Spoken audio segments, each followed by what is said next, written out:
and good morning and welcome to the webinar today. Sorry we started a minute late then. That was down to me and logging on, and I'd find it very difficult. Hello and welcome. I think most of you know me by now, but for the people that don't, my name is Amanda Chadwick. I'm a speaker, writer, presenter, expert in HR, employment law, health and safety and well-being, and been in this industry for over 30 years now, and it's getting more difficult by the day, I have to say. But today, what we're talking about, we're trying to help you at the CIPD HR Inform just to understand that legislation that's coming in. Good morning, Elizabeth. Just to understand all that legislation that's coming in and the new Employment Rights Act of 2025. And today's topic is all about those probation periods. That's been, hello, Sugana. Have I said that? Sugana. Good morning as well. We're going to talk about that today.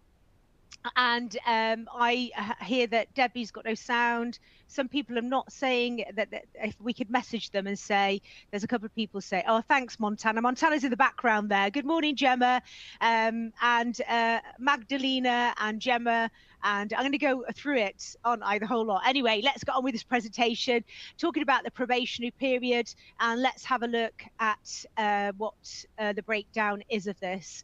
Just to remind you that everything that I speak about is all contained within this webinar, is based on GB and Northern Ireland legislation. If you are anywhere else, because we do get international listeners actually that are now following us, which is fantastic because they're learning about UK law, and also they could replicate it in certain countries as well. If you are in the jurisdiction of Ireland, Jersey, Guernsey, or the Isle of Man, just give us a call on the advice service to obtain the information relevant to your jurisdiction. So who are and what is the HR Inform? The HR Inform is, hi Jeanette, hi Emma. The HR Inform is a one-stop shop for employment law information and guidance. Now, I've just done a broadcast actually talking about the Employment Rights Act and the bill, etc.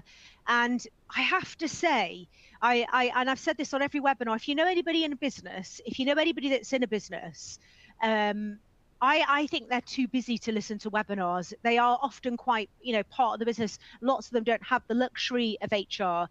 And I'm talking about those shops on the high street, your nail bars, your hairdressers, your garages, your coffee shops that are so busy trying to make ends meet that they probably don't sit there and watch a webinar, or a pub, for example.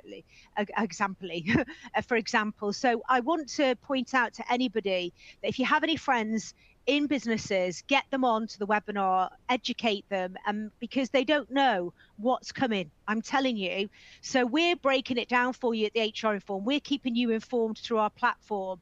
There's training on there. There's notes. If you're running your own consultancy, if you're an HR in a large organization and you want to do the training yourself rather than outsource and save the company a bit of money, it's all there. Salary benchmarking, gender pay gap, every policy, everything that you will need is there. We even have the legislation ready to go. And I just want you to know that we've got your back. We're there to support you, whatever your industry you're in. And on that note, what I'm going to do is just tell you what I'm going to talk about today.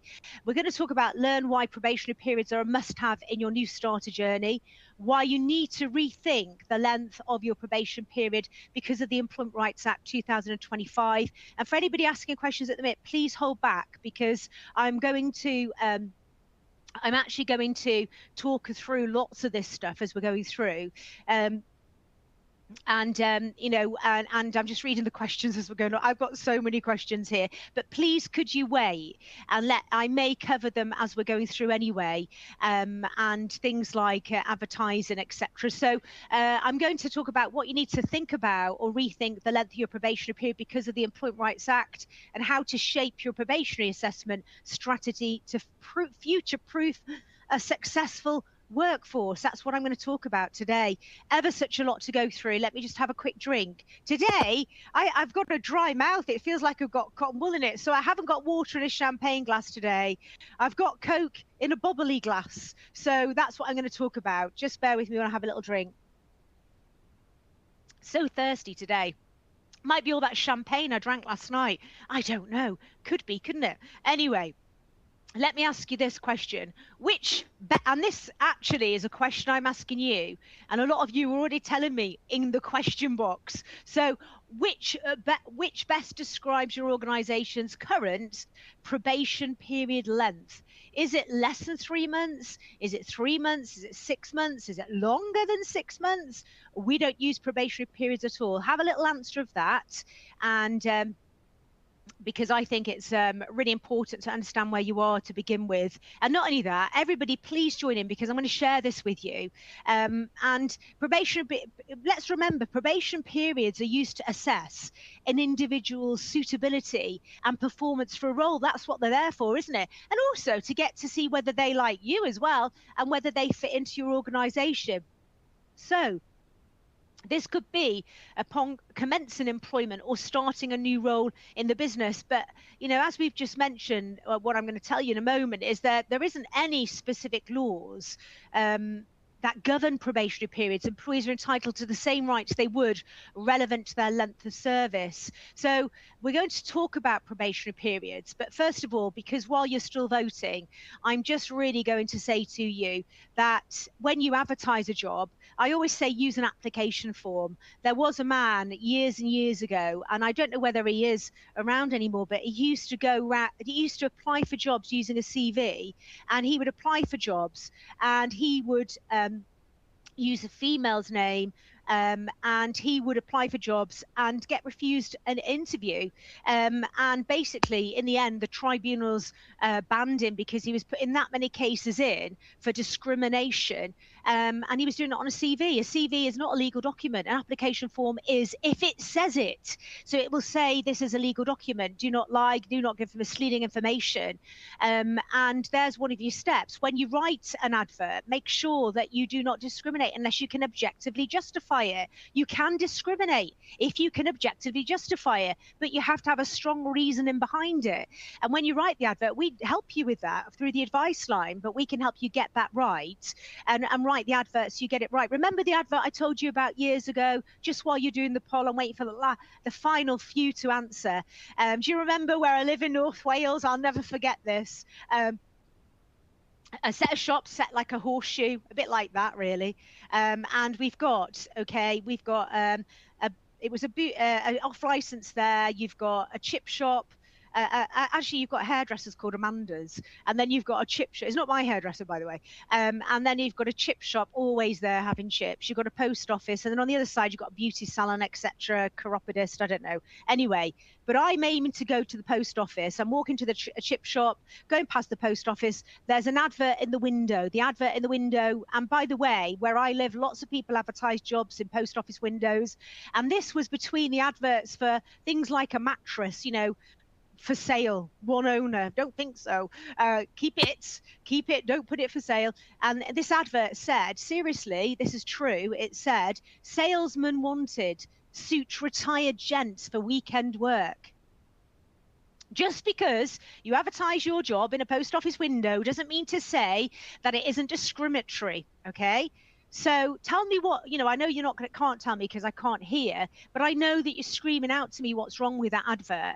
And the advert said, as I said, retired man, suit retired man. And I don't believe the car showroom that advertised it really wanted to discriminate against anybody. They just visualized this retired man that knows a lot about cars, telling members of the public and getting lots of sales for them.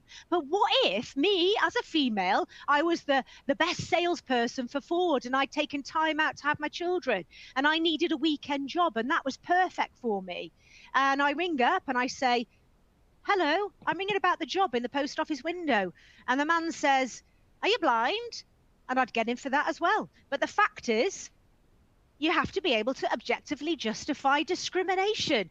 And an advert that says retired gents, weekend work, does not meet those needs. Okay, let's have a look at the results of this poll. We've got 1.3% with less than 3 months. We've got 3 months at 28.9%. 6 months, I think, is the biggie here, 65.2%. And longer than 6 months is 2.7.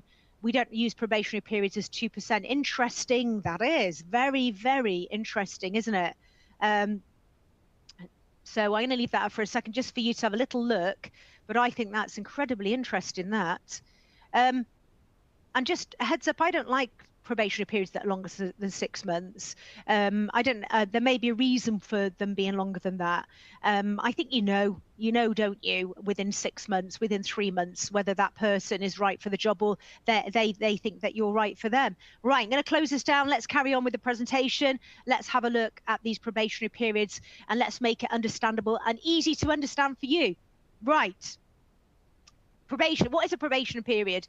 And anybody there that's long in the tooth, that's been around in HR for ages and ages and ages, are going, of course I know what is one. But remember when you started out in HR and you were just taking your tiny toes into HR? There are plenty of people listening today. I have colleges around the UK and unis that listen to my webinars as well, that are at the CIPD HR form, that are getting educated as we go along. A probationary period is a period of time, a chunk of time in which you can assess the suitability of a new member of staff for a role. It's not a legal construct, purely contractual. So there's nothing in law about this. It's purely a contractual term. And there's a lot of things in HR you can have that's purely contractual. Extremely common in the employment world as a structure for early assessment. And it's for new starters. Employees doesn't have ordinary unfair dismissal rights. That's currently, okay?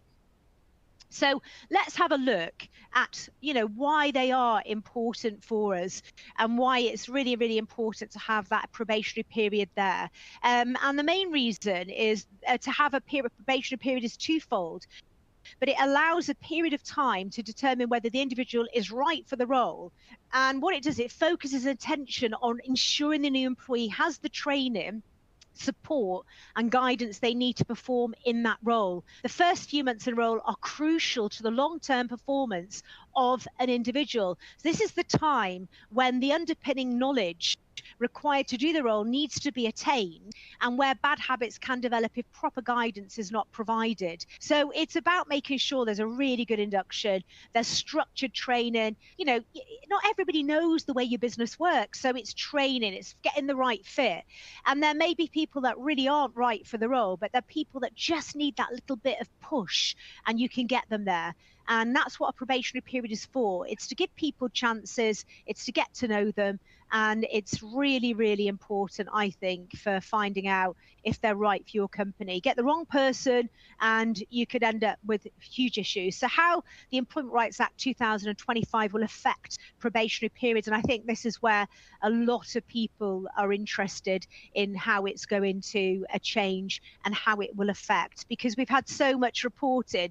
They were saying the worst media at the moment is those short reels that people put on TikTok, those short reels. They're saying that's the worst media because you don't get the full story. And I think that's absolutely right.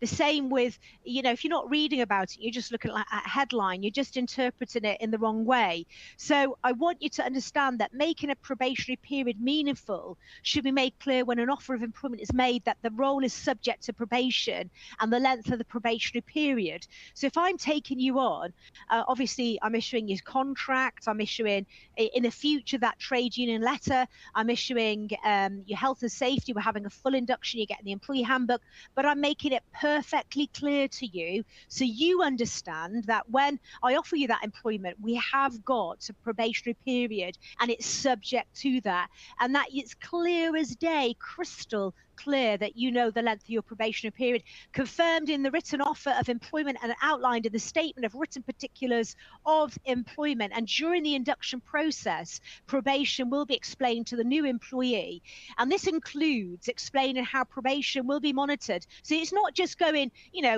throwing a cow pat at something and hoping that it sticks. It's actually working with that person to get it right. I don't want to go through employment and recruitment and spend all that time and effort on recruitment to get it wrong and just leave the person stuck there, and then they don't have a clue about the training or don't succeed in their probation because I haven't invested in them. I need to invest in this individual. Probation will be explained to the new employee. This includes explaining how probation will be monitored, what meetings will take place, and expectations of the new employee employee during that probationary period. Now, let me just pause for a second. I've told you on these webinars, and my brother-in-law, Mark, won't mind me telling you this. He went to school with me, actually, last couple of years of my, when I moved from, when my dad came out of the Royal Marines, we moved to Manchester, and I did my last year and a half of schooling in Manchester. And Mark was in my school. Mark was a couple of years younger. He married my younger sister, Lulu. And what happened was, as I said to you, he worked in the same job for 34 years and recently got made redundant. That's a hell of a long time to be in one job and the same job. Okay, so there's no moving up the ladder. Was very happy in his role and did the same thing day in, day out for 34 years. He's now been made redundant. He's got a new job and he's finding it difficult. If I'm completely honest with you, it's a real change for him and he's finding it difficult. But we've got to make sure as a company, looking at it from the employer's side, we have to make sure that person's the right fit. And they have been incredibly kind and supportive of him, understanding where he's come from, the 34 years and another job, same job for 34 years, and then coming into a new career. And they've been really accommodating for him. But that's why we have a probationary period, to support somebody, to help them through that and monitor them and have meetings and find out what's going on and the expectations of the new employee during that probationary period. It makes sense, doesn't it? So let's look at the next thing. Let's look at this contract. Okay. So what happens, what's changing anyway, is the Employment Rights Act 2025 reduces the qualifying service requirement for unfair dismissal claims to 6 months. Probationary periods will remain purely contractual. However, current probationary periods may be too long. So a 6-month contractual probationary period risks an extension giving the employee unfair dismissal rights and delays in process review meeting, pushing the employee over the 6 months. So we've got to be really careful of this and make sure that we know what's changing and making sure that we understand what's changing with the law, and that we know that keep an eye on those probationary periods, because if they go over, what we have is we have a breach here. So, currently employees require 2 years of continuous service at the moment in order to make a claim of ordinary unfair dismissal at an employment tribunal. Don't forget, there's over 75 complaints in tribunal, and discrimination starts even before you join a company, just from the advert alone, as I've highlighted earlier on with that post office advert for the local car showroom. The Employment Rights Act 2025 will reduce this qualifying period to 6 months, meaning employees will be able to make a claim after 6 months of service. The new 6-month qualifying period will only apply to ordinary unfair dismissal claims that currently carry a 2-year service requirement. So this extends to associated claims such as those under 2P, where although automatically unfair, they require 2-year service. In line with the unfair dismissals, the qualifying period in order to have a right to receive written reason of dismissal will also reduce from 2 years to 6 months. Now, under the new rules, probation periods will remain purely contractual as they do now. Regardless of any probation period in place, employees will attract the rights associated with their length of service. So I want you to know, when the government was proposing day one unfair dismissal rights, this was going to be accompanied by a statutory probationary period where a lighter touch approach could be applied to dismiss fairly. And as part of their U-turn to a 6-month qualifying period, the proposal was abolished. So if you still think that it was abolished, there will be no statutory probationary period. Instead, it's a straight swap for the qualifying period from 2 years to 6 months. However, with the amount of time employers have to dismiss without risk of an unfair dismissal claim reducing significantly, probation periods will need to be reviewed.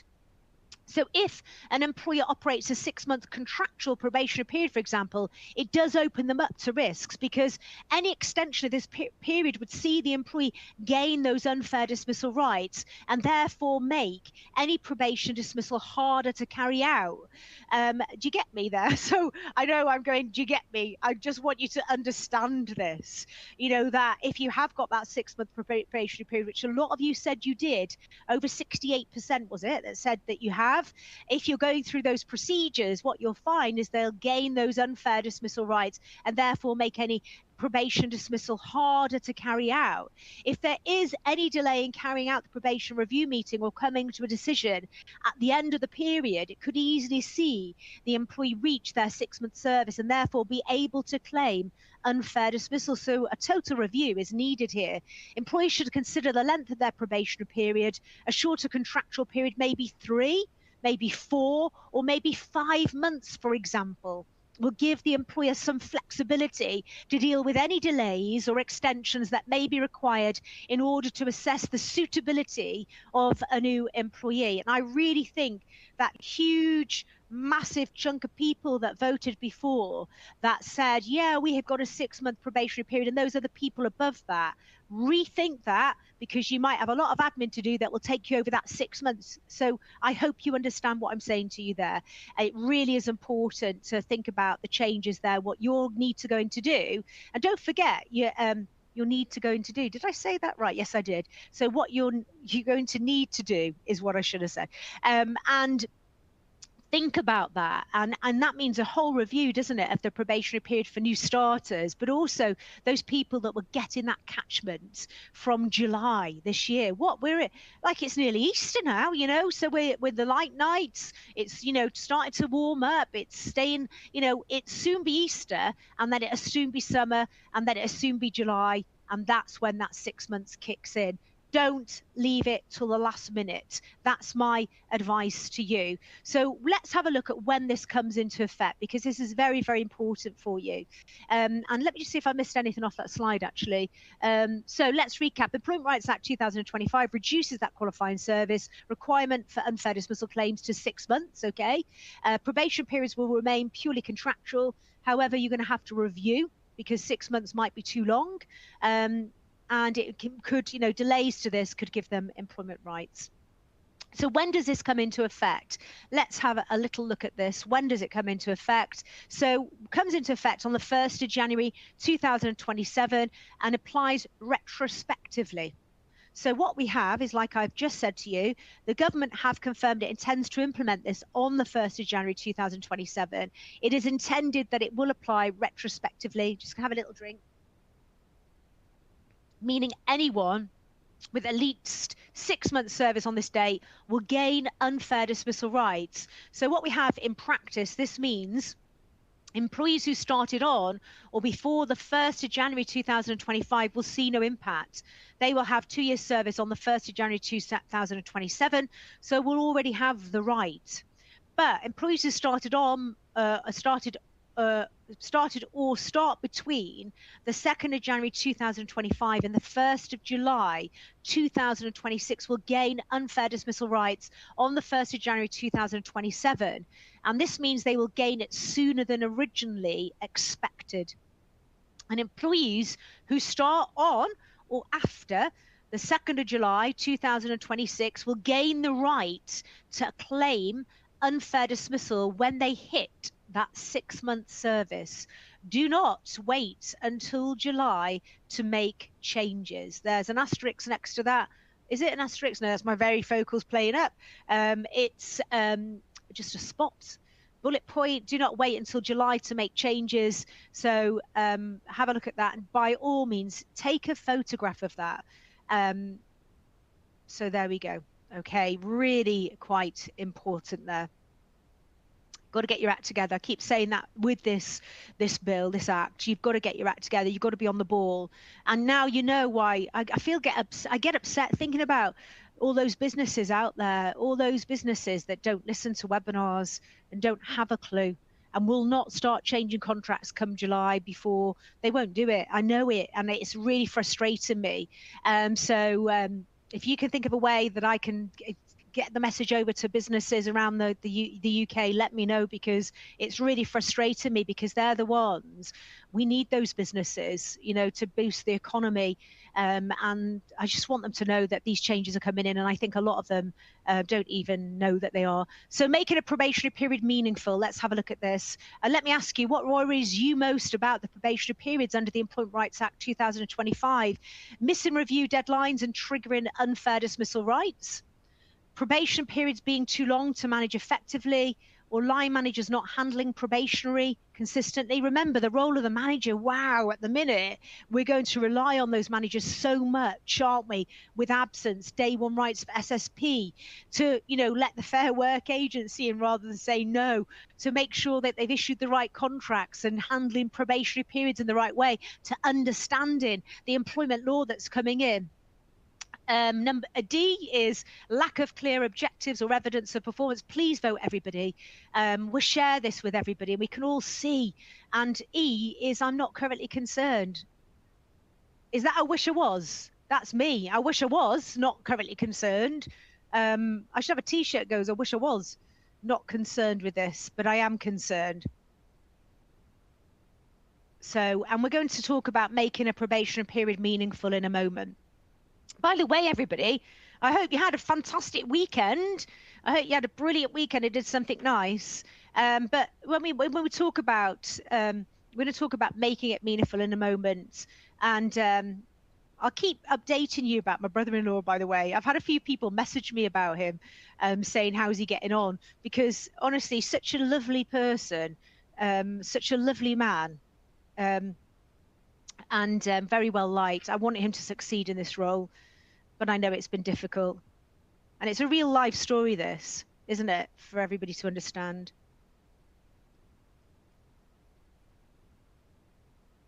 Okay. Right, I think I'll close this down. I voted for some reason. I voted by accident. Let me tell you what my vote is. I didn't mean to press it, but I pressed D. I didn't mean to do that. Lack of clear objectives or evidence of performance. That's what I've clicked. I didn't mean to click that. Right, let's have a look. And anybody who's asking questions, by the way, we will answer, if we don't answer them throughout the presentation. So we've got 20% saying missing review deadlines and triggering unfair dismissal rights, probation periods being too long to manage effectively, line managers not handling probation consistently. Don't forget that training on our platform is going to help you with that. Get your managers and train them on parts of the Employment Rights Act. Send them my webinar. Lack of clear objectives or evidence of performance. I'm in that 15% by accident. And 3.4% is I'm not currently concerned. That's brilliant. Okay. Let's have a look. So, oh my gosh, 256 questions. Let's have a look. Okay. So making a probationary period meaningful. Now, okay, this should be made clear when an offer of employment is made that the role is subject to probation and the length of the probationary period. Confirmed in the written offer of employment and outlined in the written statement of written particulars of employment. And during the induction process, probation will be explained to the new employee. This includes explaining how probation will be monitored, what meetings will take place, and expectations of the new employee during their probationary period. Take a deep breath, take time, and plan the changes to the probationary period, and realistically timescales as well that works for you as a person. If there's just you, the last person standing in the company doing HR, think about reasonably what's the best probationary period that works for you to have those meetings. I would look at training your managers and making sure they understand the importance of this. And I want you to get buy-in from the top level as well, to send that message to everybody on an email that it's very, very important that they understand employment law, that they know about probation, they know about the day one rights, and that they should listen to whoever's training them on it. It's crucial that your managers are trained on this. So now we've got the contract. So let's have a little look at the contract, and for a second, remembering the Good Work Plan here. Matthew Taylor, who's heading the Fair Work Agency, he was the one that wrote the Good Work Plan. So just a bit of a reminder, since 2020, under the Good Work Plan, probation period terms must be included in the statement of main terms. So I will repeat that, because there are businesses out there that still haven't put neonatal care pay and leave in their contracts and the statement of main terms.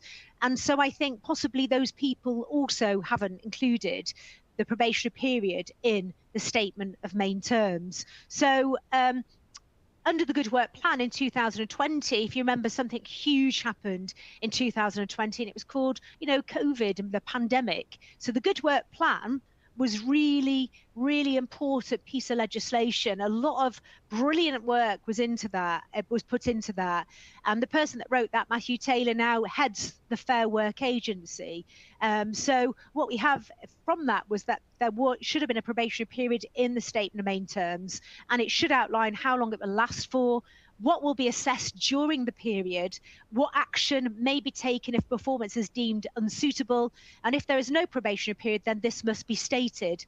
Now, a good probation period starts with the contract. Your employee's contract of employment should contain details of their probationary period, must be in the statement of main terms, not anywhere else like the handbook. This has been in place since 2020, and that was April 2020. It should include how long it will last for. So standard probationary periods tend to last 3 to 6 months, but don't forget, you can choose. This can also vary dependent on the role. For example, senior employees may need a longer period, but again, we've got to remember the change to law. What will be assessed during that period, what action may be taken if their performance is deemed unsuitable, and should also make it clear that the employee should only take their probation period to have been successful once they have received their written confirmation.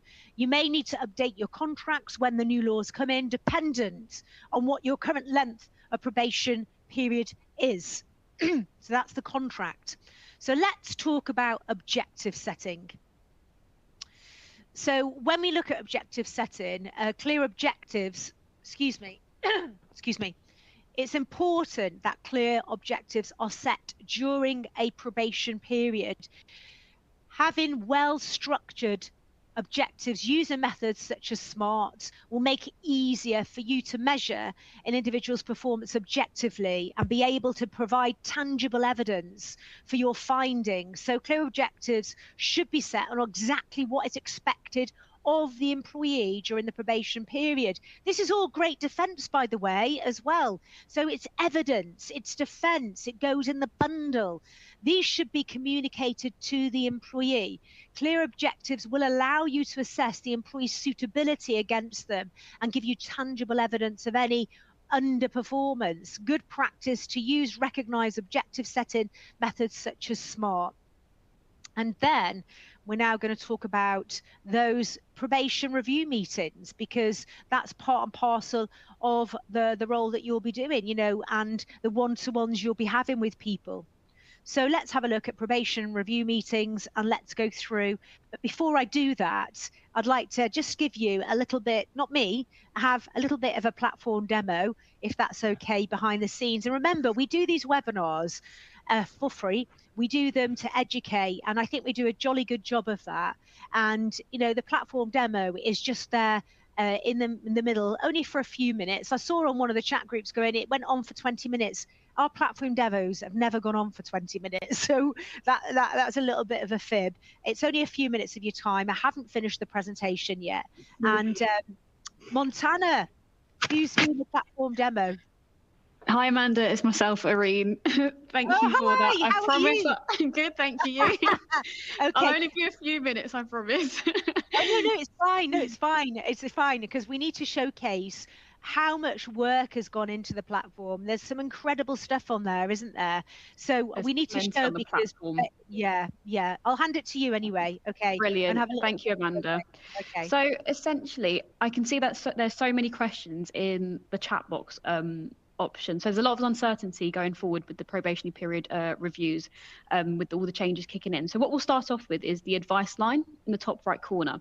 So with the platform, you'll have access to the unlimited advice line, which supports you up to the point of a tribunal case. So that will support with high risk cases, low risk cases, any ongoing issues or case management.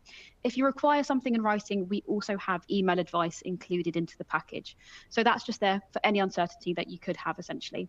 But today we'll focus in on the topics and templates. So under topics, it would fall under recruitment selection, but I've already opened it up under inductions and probationary periods. So starting off, you got your overview with all your quick facts. If you're having a really quick read on something and need to know the essential facts, this is where you'd find it. But the main area people tend to get use out of is found via the in-depth and template section. In-depth, from a legal perspective, this is all your in-depth research and guidance. This is the benefit of being under the CIPD umbrella, so you can have the full trust in the content that's being put out there. So this is a good way to standardize the research process across the whole HR team, or even if you're in a standalone role, to make sure you're following the correct process and correct procedures.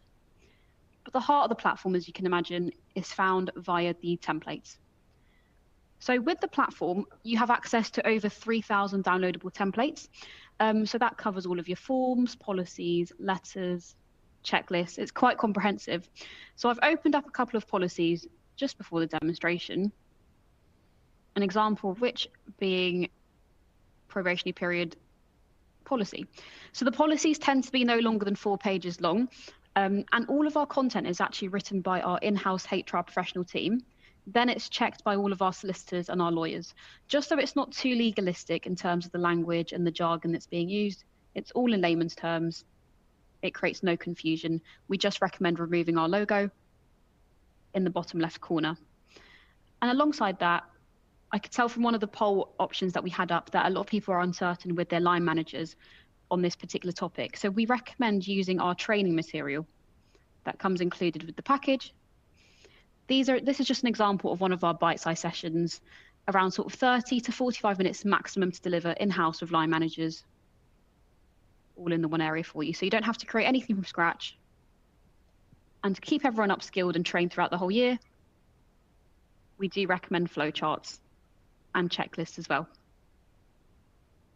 It's a good way to keep everyone upskilled without them having to read through too much information. Makes it simple as well. Sorry, it makes it simple as well, doesn't it? Yeah. Exactly that. It makes it simple. We don't want to overwhelm line managers with too much information. So checklists, flowcharts, that's what we really recommend. And of course, you've got your Q&As and case laws along the top, along with all the other tools available on the platform, such as salary benchmarking, in-depth training, etc. But if you want a full demonstration of the platform, the Canonly links are attached just below. So feel free to fill out that information and we can run you through the demonstration. Thank you, Amanda. Oh, thank you for that. Thank you so much. There's loads on there. I'm just looking. We've currently got 318 questions about probation. It's a joke, isn't it? No, it's not a joke. I don't mean like it's a joke. I mean, it's incredible. So many people asking questions about probationary period. I think there should be a poll up there, actually. So I'm just going to click on the poll. I think it comes up on the next slide. But if anybody would like a demonstration, and Irene, I wasn't putting pressure on you then. I was just saying that I'd seen on a chat group, it said 20 minutes demo. And I was like, 20 minutes, we take a pick. It will never be 20 minutes. I know, but we have to do it. So, and it gives you a little idea of what is on there, because a lot of people just use what they need and they don't realize that our advice and everything that's backed up is brilliant. So what we're going to do is there's lots of questions on there. Maybe I think we could I'm going to come up with an idea, but I'm not going to say it on here, of what we should do with the questions, because I know that we ring people and we answer the questions, but I think that I've got an idea where we can follow it up with like look, I'm not going to tell people, but like, I don't know, where I answer the questions live. I don't know, because there's too many for me to answer on here.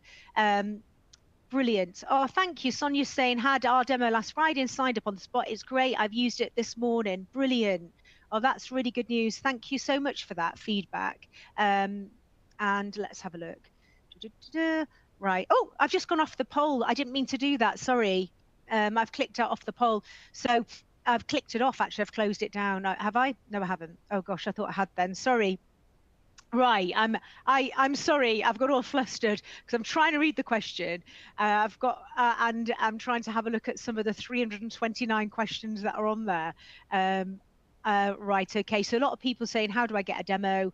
We'll follow through the questions anyway, and I'm going to come up with an idea where you can listen in again and we can answer the questions. And Ronnie's saying, I've used it for years, just joined a new employer and signed up already. Oh, thank you, Ronnie. Right, okay. Anybody here have your last vote? If you want a demo, please fill in now. And then, oh, that's a good idea.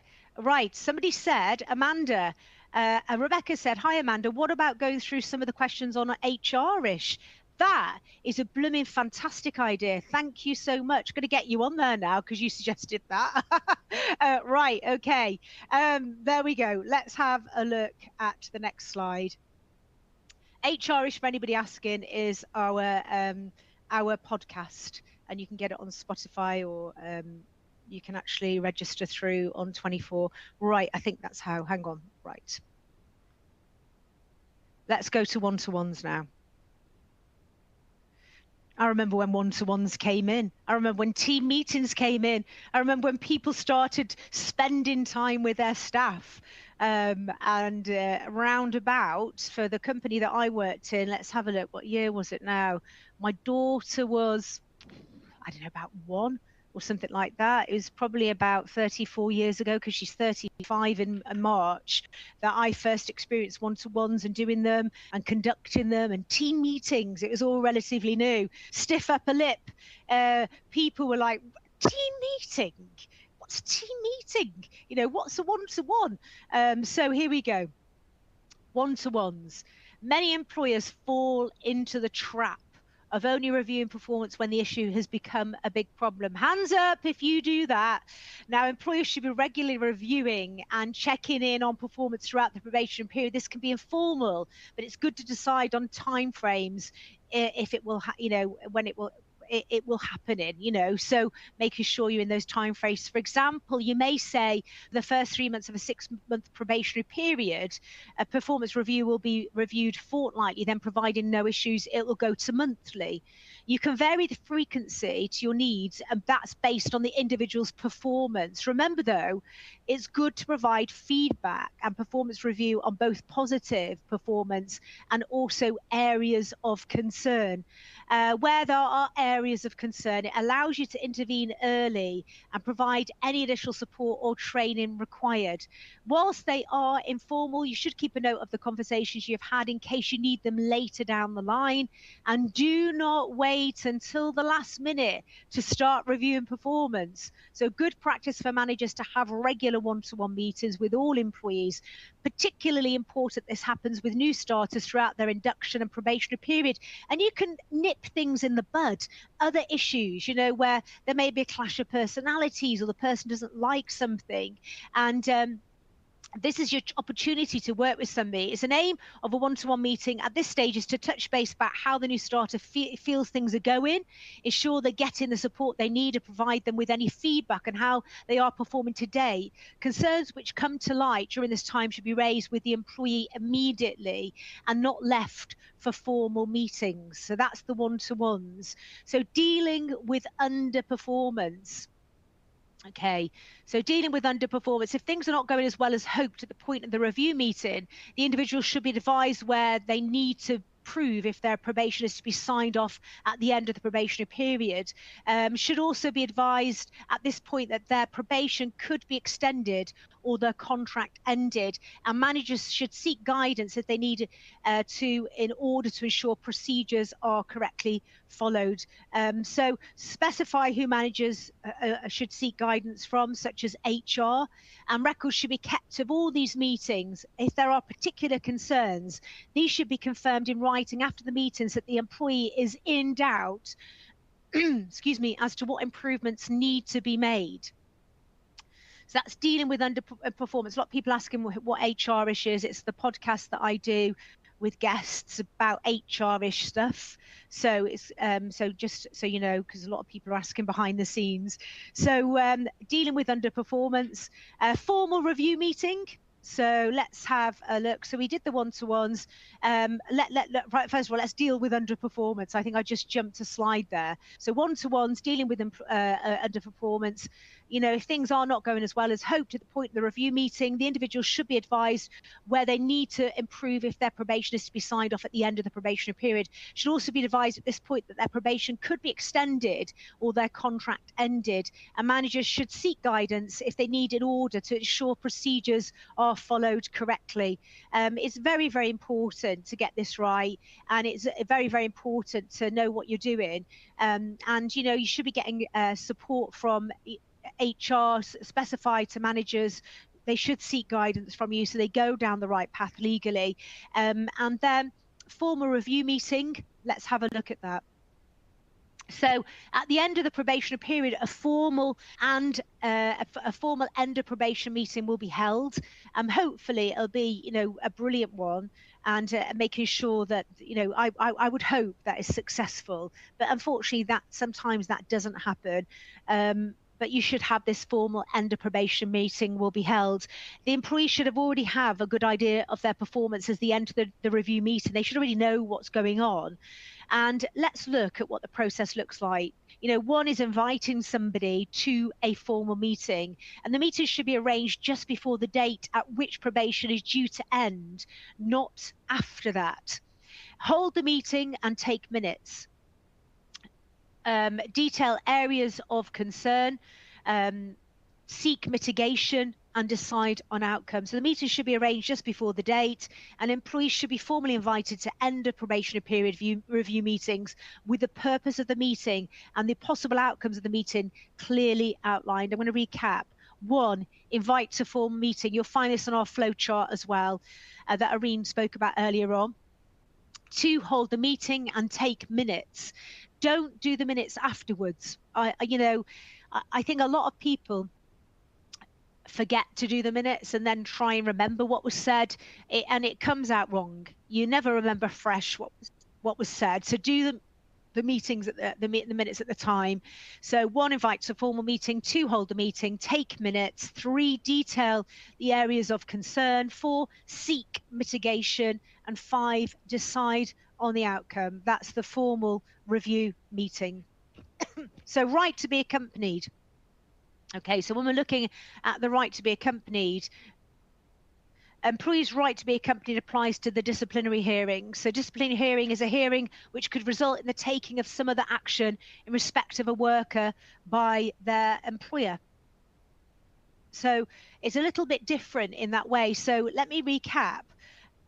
Disciplinary hearing is a hearing which could result in the taking of some other action in respect of a worker by their employer. As a probationary review meeting would result in some action being taken, the right applies to be accompanied. So alternative roles, you could actually, a new role doesn't have to be created for the employee, but if there are vacancies within the organization, it might be moving someone usually based outside in the yard to an indoor role, for example, that could be better suited them, then that should be discussed. Agree with the employee how to communicate developments at work, including the job and wider team news. The more connected they feel to the workplace, the easier transition will be for them as well. So let's think about, employees' right to be accompanied applies to disciplinary hearings. Disciplinary hearing is a hearing which could result in the taking of some other action in respect of a worker by for their employer. As a probationary review meeting would result in some action being taken, the right applies. So that's the right to be accompanied. Now let's have a little bit look at the outcomes. Okay, I think a lot of you would be interested in this. So the possible outcomes for somebody are the outcome of the probationary review meeting will be formally recorded and kept on file. The possible outcomes of the review meetings are probation completed successfully, probation extended, or termination of employment. So there's just some of them. So from the meeting, you can decide the outcome. What are the options? So probation completed successfully. If you're happy with the employee's suitability, you can confirm that they have successfully passed their probation. And you should confirm this in writing as per the contractual terms set out. Termination of employment. If the employee has not met the required standards of performance despite the support they've been given or offered during their probationary period, a decision can be taken to terminate the probationary period at this stage and notice given that their employment with the organisation will end. And that's the possible outcomes there. But I'd say, if you are a client of ours or you need some support, please, please, please give us a call so we can help you get this right. It is absolutely crucial that you get it right. And even if you've done something wrong, we can backtrack. So I look at me, I'm getting swayed away with all these questions. I'm saying something and then the question comes up and I'm reading it as I'm going along. So stop looking at the questions. Extending the probationary period. Okay, if there are still concerns about suitability for the role, but it is believed that with further time and support these concerns can be addressed, consideration should be given to extending the probationary period. How long the probation is extended for will depend on what the concerns are and the availability of support, but it is recommended that there is no less than 1 month and not more than 3 months. So I know earlier on somebody was asking me about probationary periods being a lot longer, and I just find them just pointless really. Then I've met people that have a probationary period of a year, and I think that's absolutely rubbish, diabolical. You talk about leaving somebody treading on eggshells and wondering if they're successful in their job. I think it's such a celebration with the right support. You've chose the right person to go through a probationary period and say, well done. You like got something hanging over you if you're there for a long time. But there are situations where we have to extend the length of a probationary period. And the length of the extension will depend on the nature of concerns and support needed, but it's recommended between 1 and 3 months. And that's what we would say. If an employee still doesn't meet standards, a further review meeting should be held and termination may be considered. Expectations of the employee during this extension, the support to be provided should be clearly outlined at this point.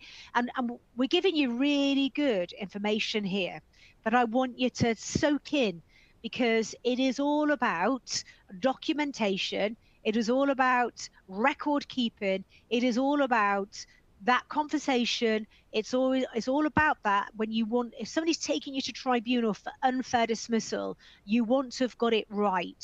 You want to have everything, and you want to have gone right through the right procedures and know that you know your stuff, and you know that you actually did extend it. You'd had all those meetings and you went through a clear plan with them, and you had support there for them, and that you executed that support. If following the extension of probation, the employee is still not meeting the standards of performance required despite the support required or provided, a meeting should be convened to discuss termination of employment. And there you've got lots of evidence there gathering. So it's not just come on you all of a sudden like a lot of people do and leave it till the last minute. We've built up to this moment. We've got all the evidence. So the meeting should be formally convened, and notes of the meeting should be kept, and the individual should be given the opportunity to state their position in relation to their performance. So that's where we're at with extending the probationary period. So what we have here is, I think, is a need for people to understand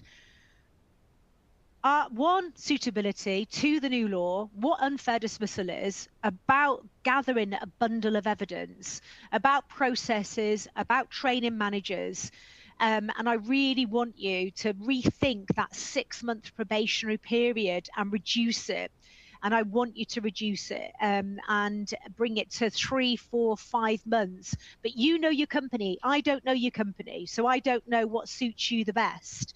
You know, that's it. So I've got nearly 500 questions on here today, and we will go through them and we will give you a call. I think the idea of actually answering questions on HR issues is a really good idea, and maybe the common questions we got asked about this, I think, is a brilliant idea. Thank you so much for suggesting that. So what can CIPD HR-Informed Pro provide? Updates, obviously, on the Employment Rights Act, in-depth guidance on the law and performance management, every single letter you'll ever need under the sun in HR, manager training, so you will have to train your managers in every aspect of the changes in Employment Rights Act, advice, support, everything that you need, and that's it. So what I would say to anybody that requires any more information on what we do, please put it in the question box now. We'll get in contact with you. If you want to keep up to date in everything that we're doing, you can follow CIPD HR Inform on LinkedIn, myself, Amanda Chadwick. On Instagram, I'm Amanda Chadwick Speaker or Chadwick Amanda. no, Amanda Chadwick. So yeah, Chadwick Amanda, and also HRish as well. So that's it. So I think on that note, probationary periods will need to be reviewed to align with the qualifying service for unfair dismissal claims, reduction to 6 months. Employees taken on since January 2025 will have a shorter qualifying period. Probation periods will be key to quickly assessing a new starter's suitability for the role. I know that it gets so busy, doesn't it, in employment, in HR. My gosh, we're just non-stop. I really want you to take a deep breath, everybody in HR. I'm with you. I'm with you on this. You know, all these changes, everything that's going on, it's so hard to keep up to date with everything. And I've got everything at my fingertips. But you have got yourself, and you have got us at the CIPD HR Inform to support you. You will get a recording of this webinar. Thank you so much, everybody, for listening to me. I always appreciate everybody joining in on these webinars, and I really appreciate the listening that you have and the time that you take out in your day. I hope you have a wonderful, wonderful week. And I just want to say that another thing I'd like to say to you is years ago, I had a woman that was my assistant. I just want to tell you this story. And I speak about her because she was a temp. And I think I've mentioned her on this webinars. And the other day, I was stood in reception in a business. And this woman said, "Is your name Amanda Gallagher?" And I said, "It's not been for a long time. That was my maiden name." She said, "You won't remember me." And I said, "Try me." So she went, I used to be your assistant." And I knew straight away who it was. And she said, "I've tried Googling you. I've tried looking for you." I said, "Well, I've got married."